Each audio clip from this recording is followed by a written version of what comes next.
तारीख थी 7 जनवरी 2017। नए साल की शुरुआत थी, जहां एक तरफ लोग नए साल की खुशियां मना रहे थे, वहीं दूसरी तरफ बिलासपुर मस्तूरी के देवगांव में 19 वर्षीय युवती की खून से लथपथ लाश एक सड़क के किनारे मिलती है। उस युवती की लाश बहुत ही गंभीर हालत में थी। उसके चेहरे पर बहुत सारे चोटों के निशान, आसपास बहुत सारा खून और उसके शरीर के कपड़े भी फटे हुए थे।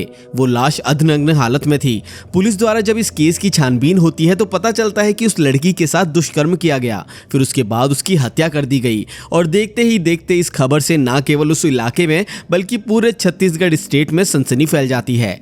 आज जो केस हम आपको बताने जा रहे हैं वो पुलिस के सबसे मुश्किल केसों में से एक माना जाता है। इस केस ने पूरे सिस्टम को हिला दिया था। आपको निर्भया केस तो याद ही होगा, 16 दिसंबर 2012 की वो काली रात जिसने पूरे देश को दहला दिया था।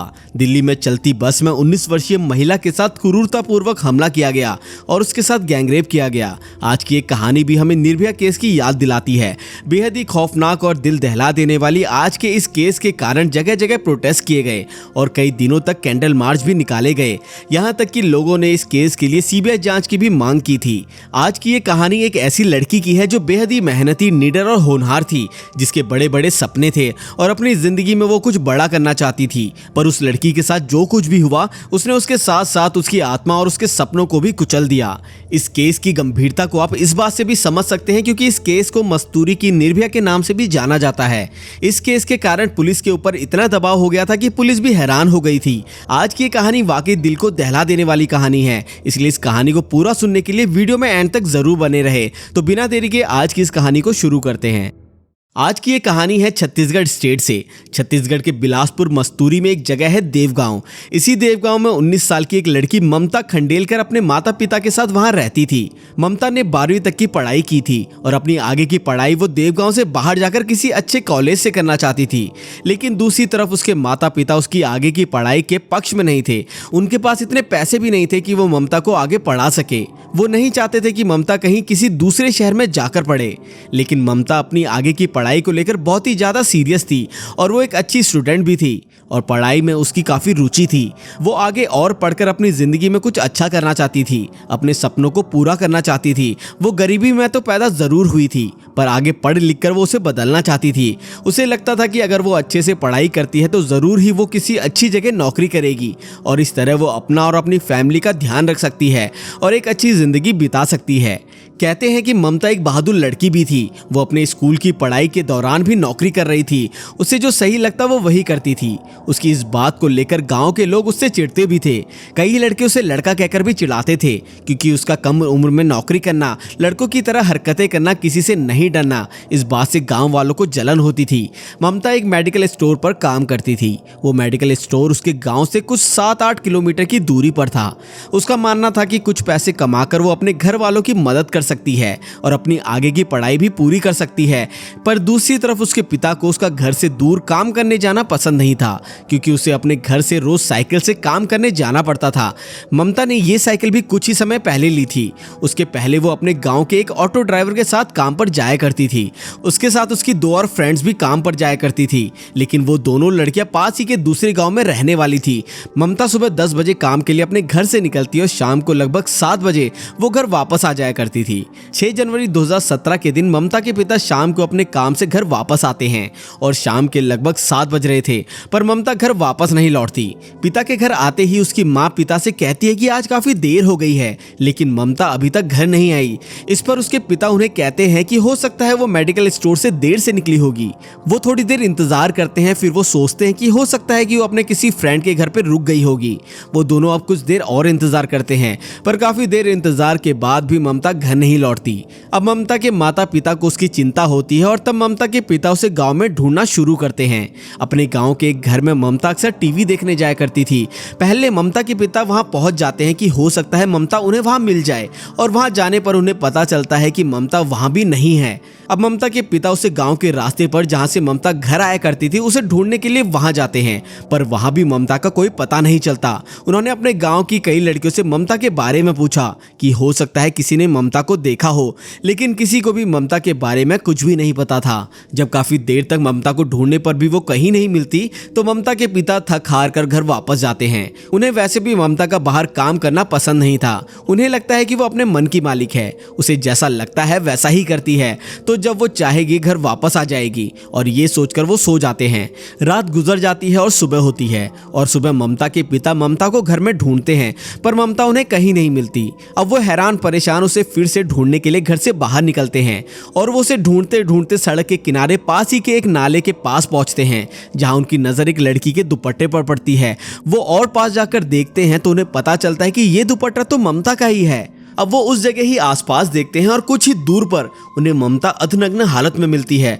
वो घबराकर ममता के पास जाते हैं। ममता बहुत ही बुरी हालत में थी, आसपास खून पड़ा था, और जब वो उसे उठाने की कोशिश करते हैं तो उन्हें पता चलता है कि वो मर चुकी है।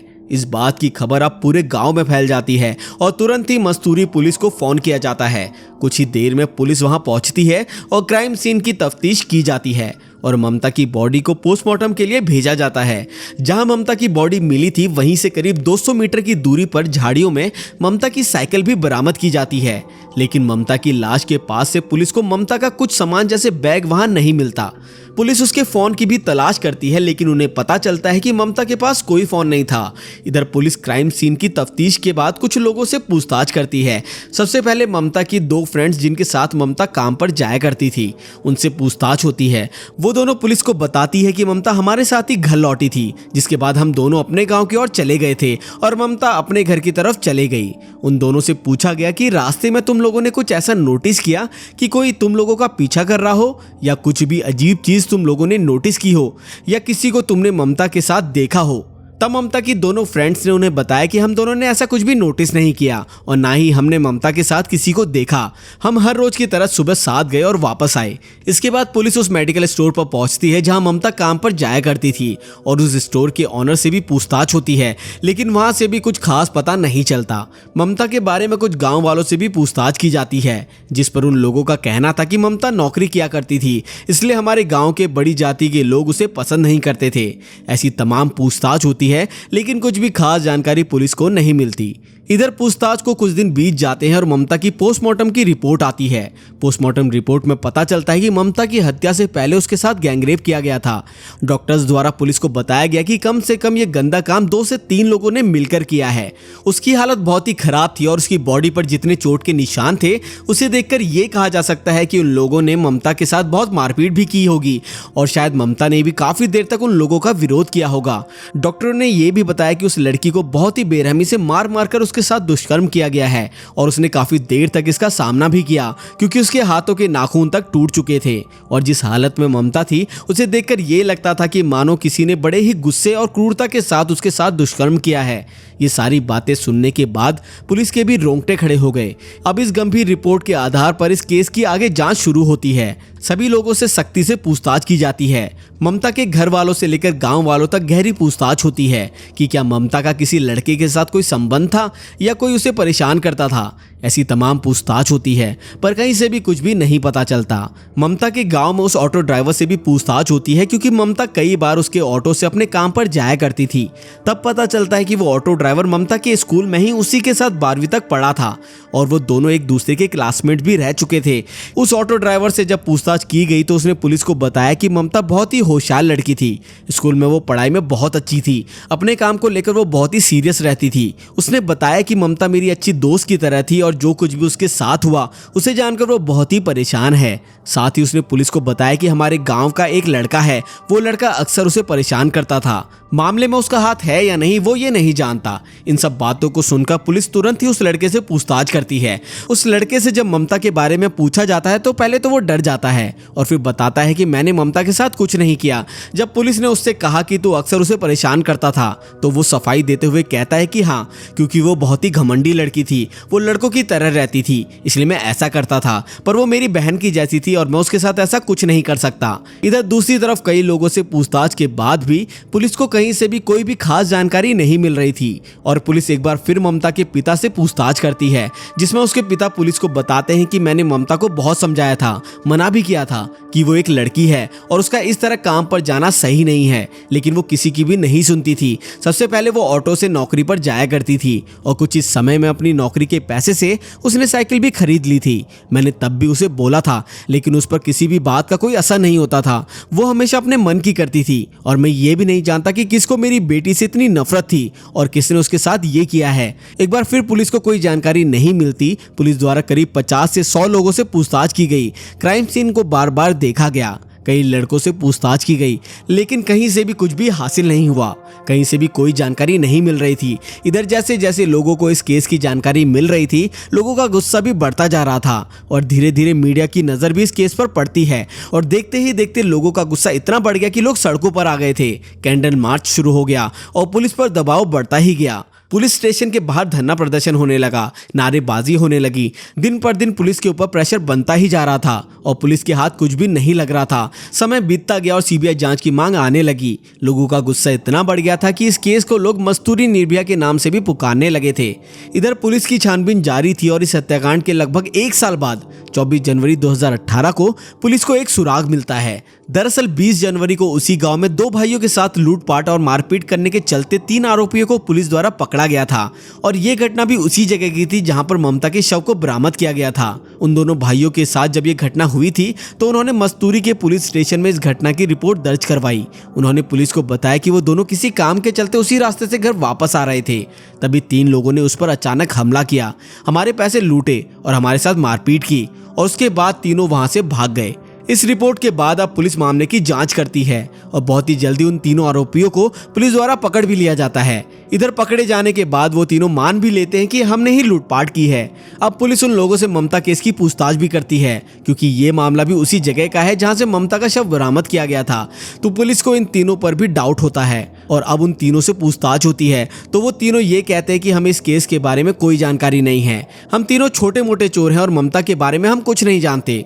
बहुत ही सख्ती से पूछताछ की गई पर लगातार तीनों यही कहते हैं कि हमें इस केस के बारे में कोई जानकारी नहीं है और इसमें हमारा कोई हाथ नहीं है। इन तीनों की छानबीन चल ही रही थी कि दूसरी तरफ मीडिया में ये खबर पहुंच गई कि ममता के केस के आरोपियों को पकड़ लिया गया है और सभी ने ये मान भी लिया है कि वही तीनों आरोपी हैं और अब इन तीनों का नार्को टेस्ट भी किया गया, पर यहाँ से भी कुछ भी हासिल नहीं हुआ और एक बार फिर से पुलिस के हाथ कुछ भी नहीं लगा। पर इस केस का दबाव लगातार बढ़ता जा रहा था, यहाँ तक कि इस केस के आरोपियों को पकड़ने के लिए अब कुछ पैसों का इनाम भी रखा गया और तमाम कोशिशों के बाद भी जब पुलिस के हाथ कुछ नहीं लगा तब पुलिस एक बार फिर शुरू से इस केस को इन्वेस्टिगेट करती है और इस बार छोटी से छोटी चीज पर ध्यान दिया जाता है कि कहीं से तो कोई चश्मदीद हाथ लगे, कुछ तो सुराग मिले।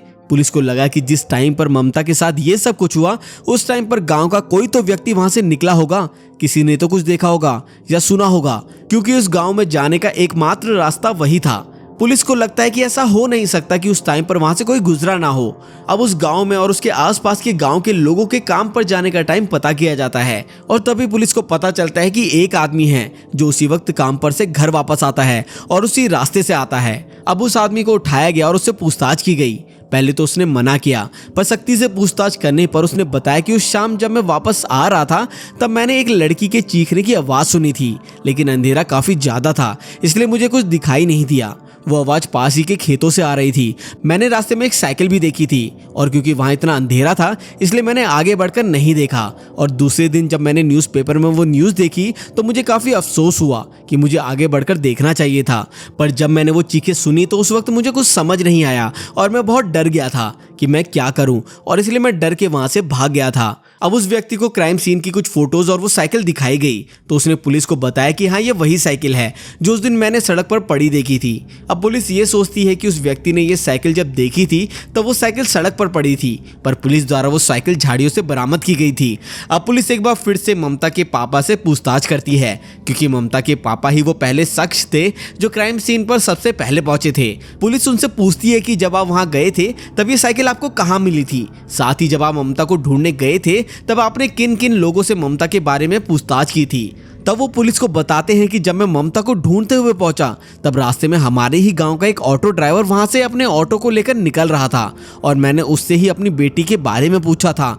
ये वही ऑटो ड्राइवर था जिसके साथ ममता पहले काम पर जाया करती थी। साथ ही ममता के पिता ने गांव के एक दूसरे व्यक्ति संतराम का भी नाम पुलिस को बताया। अब पुलिस सबसे पहले उस ऑटो ड्राइवर को पूछताछ के लिए थाने बुलाती है। तब उसने पुलिस को बताया कि हाँ, जब ममता के पिता ने मुझसे ममता के बारे में पूछा तब मुझे पता नहीं था कि ममता रात से गायब थी और उसके साथ ये सब कुछ हुआ क्योंकि उस रात में गांव के ही एक व्यक्ति संतराम को स्टेशन छोड़ने गया था और करीब 8:30 बजे मैं उसी के साथ था। अब पुलिस को इस बात पर कुछ शक होता है क्योंकि जब पुलिस द्वारा उन गांव के लोगों से पूछा गया था कि कौन कौन किस टाइम पर काम पर जाया या आया करता है तो संतराम ने बताया था कि वो करीब 5:30 बजे अपने काम पर जाता है क्योंकि उसकी नाइट शिफ्ट होती है। फिर उस दिन वो इतना लेट क्यों हो गया, उसी दिन उसे इतनी देरी क्यों हुई? इस जानकारी के आधार पर अब पुलिस संतराम को हिरासत में लेती है और साथ ही पुलिस संतराम के एक और दोस्त से भी पूछताछ करती है क्योंकि रोजाना वो उसी के साथ बाइक पर बैठकर अपने काम पर जाया करता था। संतराम के दोस्त से पूछने पर वो पुलिस को बताता है कि उस दिन संतराम मेरे साथ बाइक पर नहीं गया था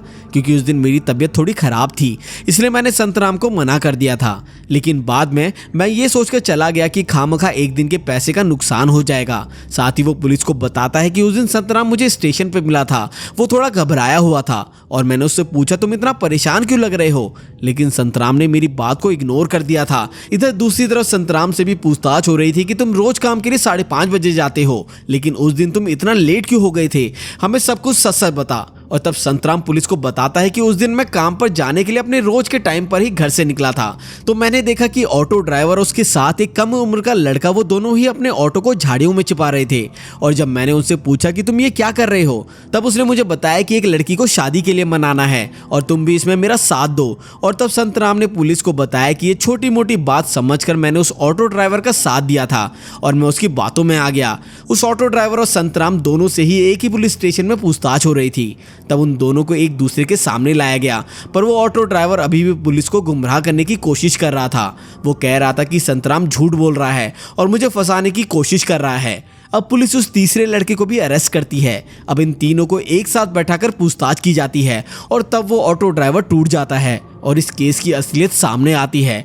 वो ऑटो ड्राइवर पुलिस को बताता है कि मैं ममता को बहुत पसंद करता था लेकिन वो मुझे पसंद नहीं करती थी, मैं उससे शादी करना चाहता था और मैंने ये बातें ममता को भी बताई थी और उसने मुझे इनकार कर दिया था। वो बहुत ही घमंडी लड़की थी इसलिए मैं उससे सबक सिखाना चाहता था, इसलिए मैंने अपने ही दूर के एक रिश्तेदार को अपने इस प्लान में शामिल किया और जब इस प्लान को हम अंजाम देने वाले थे तभी अचानक संतराम भी वहां आ गया और वो भी हमारे साथ शामिल हो गया। मैं किसी भी हालत में उस लड़की से बदला लेना चाहता था। मैंने आखिरी वक्त में भी उससे शादी के लिए पूछा था पर तब भी उसने मुझे मना कर दिया क्योंकि वो ऑटो ड्राइवर ममता के बारे में सब कुछ जानता था कि वो काम पर कब जाती है और कब वापस आती है।